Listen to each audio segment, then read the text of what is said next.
Thank you for joining this presentation of Traveling Different, Vacation Strategies for Parents of the Anxious, the Inflexible, and the Neurodiverse. It's basically the travel Bible for children on the autism spectrum or with attention and mood disorders, but the special needs tips can soothe the travel hiccups of any family. A little bit about me. I grew up in the travel industry with sales and management positions in two of my family's companies, Barclay Travel Limited and Barclay International Group short-term apartment and villa rentals. I've held senior or contributing editor positions at 4 major travel trade publications, and I'm currently the family and special needs contributing editor for Insider Travel Report.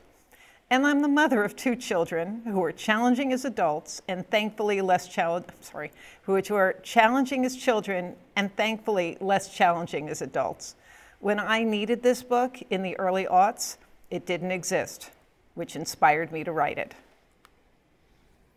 Again, this book was written for children on the autism spectrum or with attention disorders like ADHD or mood disorders like bipolar syndrome.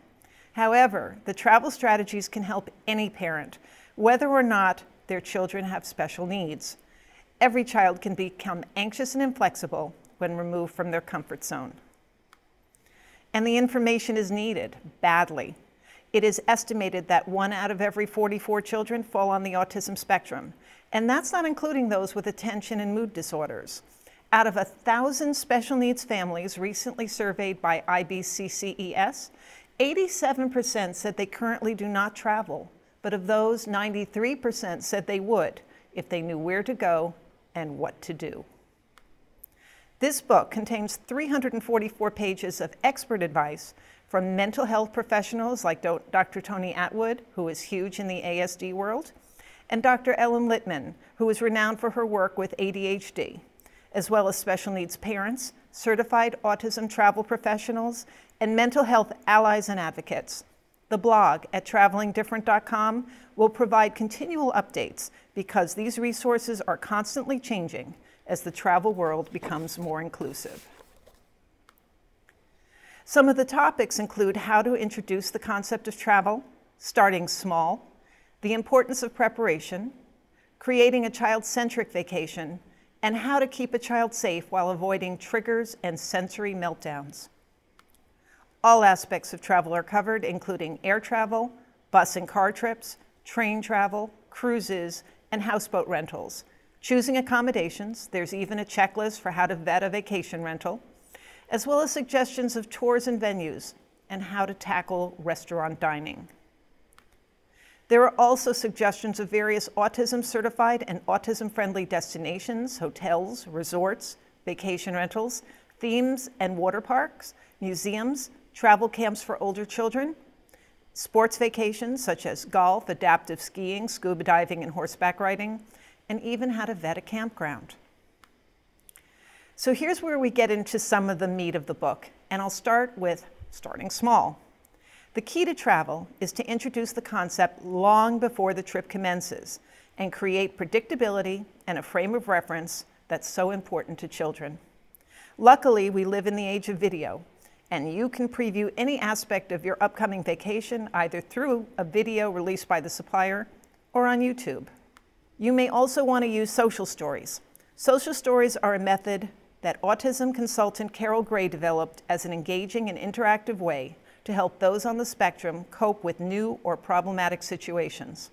According to Beth Arkey, in her article for the Child Mind Institute called Tips for Traveling with Challenging Children, the stories, which are written from the child's point of view, use narration as well as photos and drawings to guide the child through an experience, preparing him or her for social interactions that might be required and prompting desired responses. A story for a child on the autism spectrum about a trip to Florida, for example, might include travel details, things they might be nervous about, people they might meet, reassurance that their parents will be with them all the time, and activities they like and can anticipate enjoying. You may also want to create predictability through the use of visual schedules, which are your daily schedule in picture form, making it easy for a child to read and to follow. Picture books Depicting your child's favorite characters in travel situations might be another way to introduce the concept, and I've listed a number of them in the book. You can also role play with your child or create mini experiences for them to sample the actual travel components ahead of time. For accommodations, before spending hundreds of dollars on hotel rooms, you can spend the night at the home of an understanding friend or relative just to let the child experience what it's like spending the night away from their own bedroom. This will instantly inform you as to possible triggers, so that when you take your actual vacation, you may realize the importance of bringing your own sheets, towels, or blankets, or a favorite lamp from home, or the toiletries that your child is used to, or even a fan to drown out the noise from the hallway. For air travel, there are programs like Wings for Autism, which will let you experience the airport from arrival up until boarding. Many airlines will guide you through a tour as well. And if you want your child to understand what light turbulence feels like, drive along a bumpy country road and have them close their eyes. For camping, why not set up a tent in your backyard for a night? For tours, if you take a trip to a local zoo, aquarium, museum, or even a garage sale or flea market and frame it as a tour or an adventure, this can provide a positive frame of reference when you tell your child later they will be touring when you are on vacation. The most important thing is to make the unfamiliar familiar and predictable to them, while emphasizing there might be some differences between then and now, but the outcome should be equally positive. What you don't want to do is just spring any aspect of a vacation on them without explaining it first. Once you've introduced the concept of travel, it's time to prepare.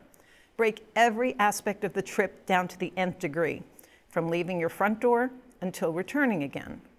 Consider where the triggers may exist for your child, since every child on the spectrum is different, whether that's the chaos of crowds, odd smells, loud sounds, bright or fluorescent lights, and always have a backup plan. Here's a great example from the book of having a backup plan. It's from Nicole Thibault of Magic Storybook Travels in Fairport, New York. A few years ago, we planned an activity that had our family crossing a suspension bridge. I spoke with the tour guide ahead of time and explained that considering my son's autism and anxiety issues, I wasn't sure if, when the moment came, he would be able to cross that bridge. The guide and I came up with a backup plan that if he froze and couldn't cross, there would be a golf cart waiting for him, ready to take him to the end point, and we could continue from there. Ultimately, he surprised us all and crossed with no problem, but the backup plan was there, just in case.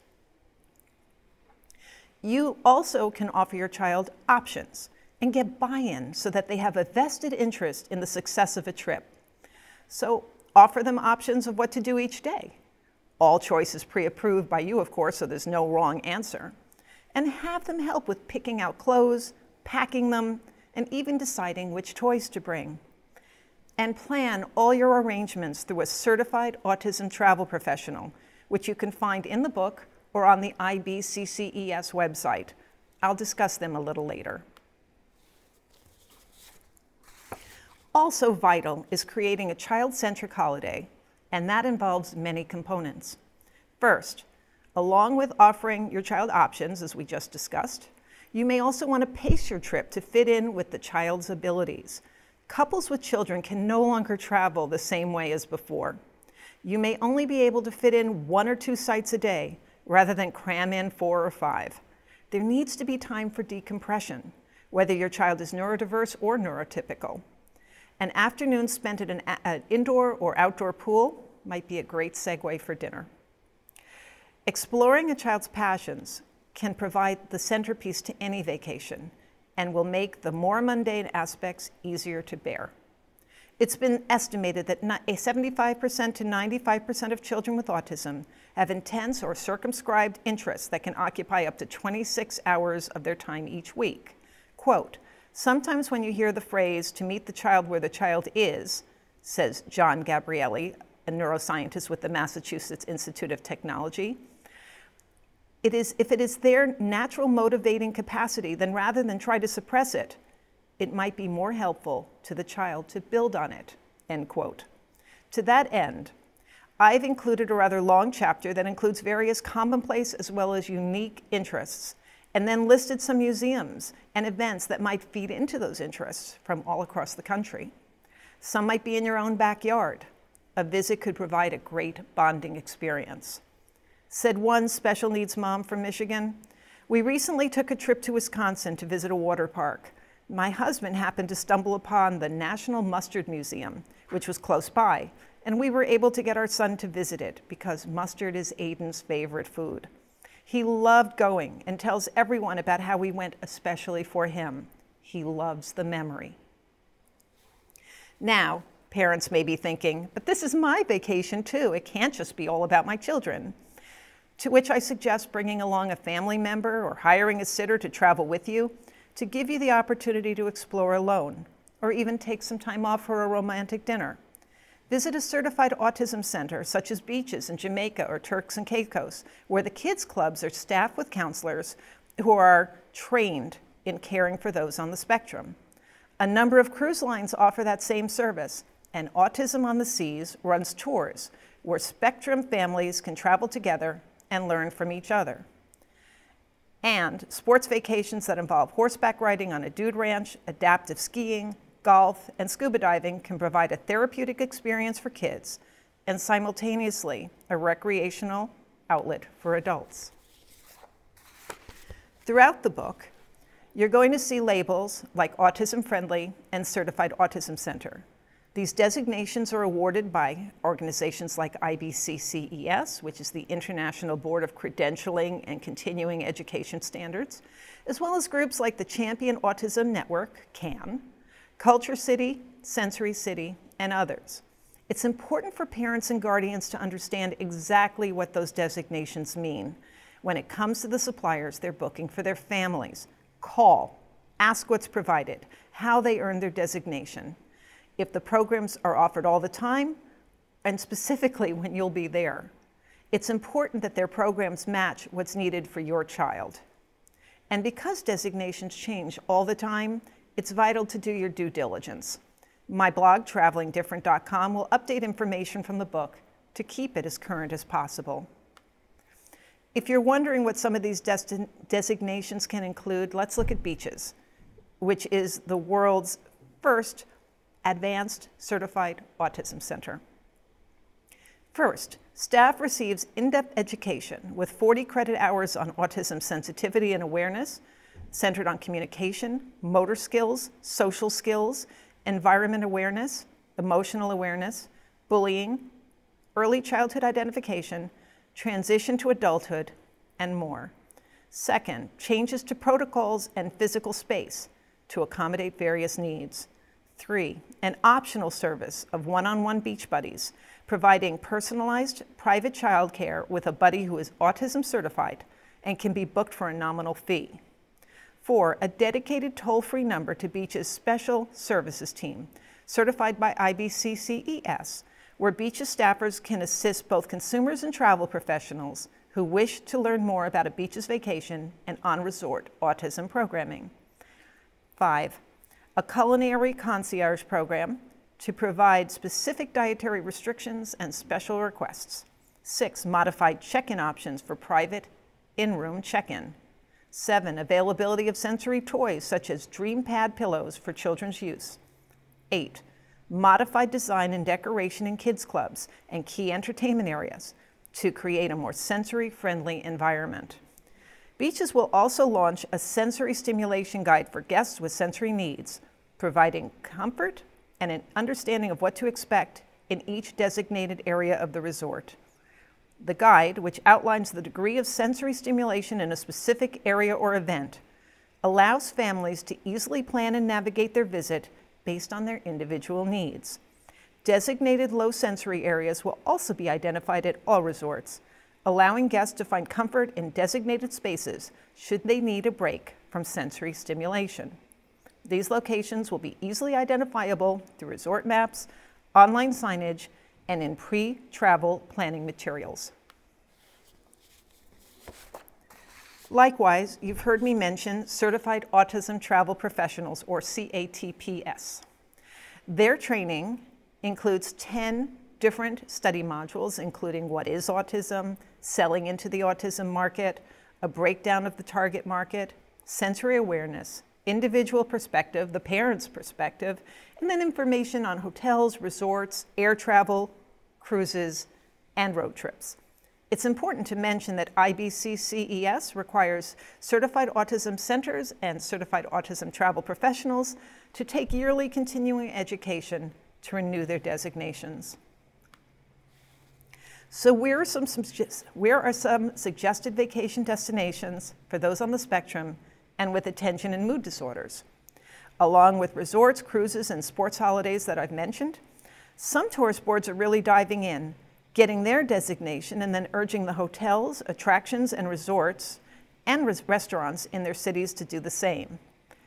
So when you go to cities like Mesa, Arizona, Visalia, California, Myrtle Beach, and Surfside Beach in South Carolina, there are many autism-friendly options of where to stay, dine, and visit.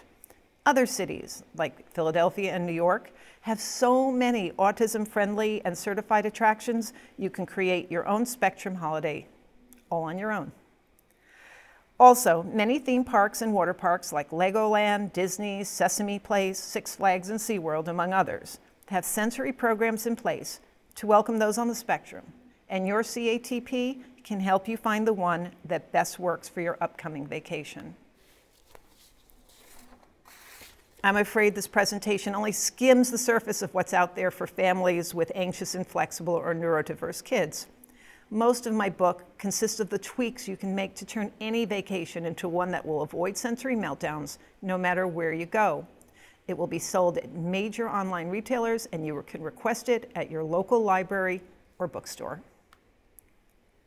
And I hope if travelers uncover any resources or strategies I've missed, or if this book opens up the world to them in any way, you'll write to me or contact me via social media to let me know. I'm also happy to address parents groups such as SEPTA, BOCES, or any groups sponsored by special needs organizations. Thanks so much for your attention. I'll be happy to answer any questions you might have.